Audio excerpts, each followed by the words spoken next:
Management కన్నా ముందండి first emergency situation అనుకోండి.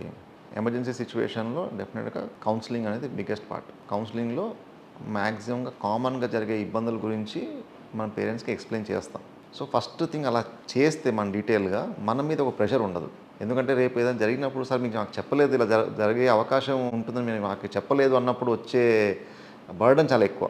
So first అయితే ఎక్స్ప్లెయిన్ చేస్తాం. ఈ ఎక్స్ప్లెయిన్ చేయడంలో కూడా ఎలా చేస్తామంటే suppose there is chance 2% chance of complication. అంటే 100 మందికి సేమ్ ఆపరేషన్ చేస్తే ఒక ఇద్దరికి ఈ ఇబ్బంది కలగచ్చు అనే కాంప్లికేషన్స్ అన్నీ చెప్తాం. లెస్ దాన్ 1% ఉన్నవి యూజువల్గా చెప్పడం కష్టం. ఎందుకంటే లిస్ట్ రాసుకుంటూ పోతే కొన్ని వేలలో ఉంటాయి, వాళ్ళు కన్ఫ్యూజ్ అయిపోతారు. సో కామన్గా ఉన్నవి చెప్తాం. సో ఎప్పుడైతే మనం కౌన్సిలింగ్ చేసి సర్జరీకి తీసుకున్నామో అది బిగ్గెస్ట్ రిలీఫ్. అంటే అవును నేను చెప్పాను ఇది జరగచ్చు అనేది. అలా చేసినా కూడా కొన్నిసార్లు మనం ఎక్స్పెక్ట్ చేయనివి జరుగుతూ ఉంటాయి. సో ఓటీకి వెళ్ళిన తర్వాత it is a team work. It is no one man show. బయట పేషెంట్తో నేనే మాట్లాడినా కూడా లోపలంతా ఇట్స్ ఎ టీమ్ వర్క్.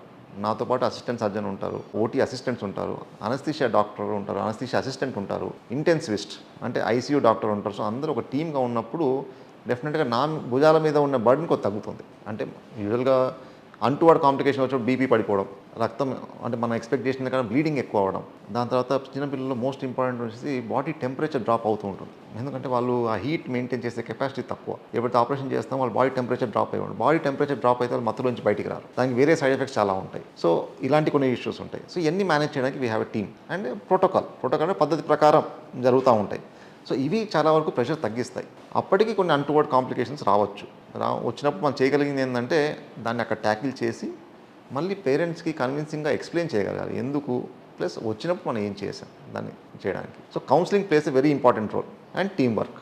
ఈ రెండు మనకు ఎప్పటికైనా రిస్క్ మేనేజ్మెంట్లో చాలా హెల్ప్ అవుతాయి.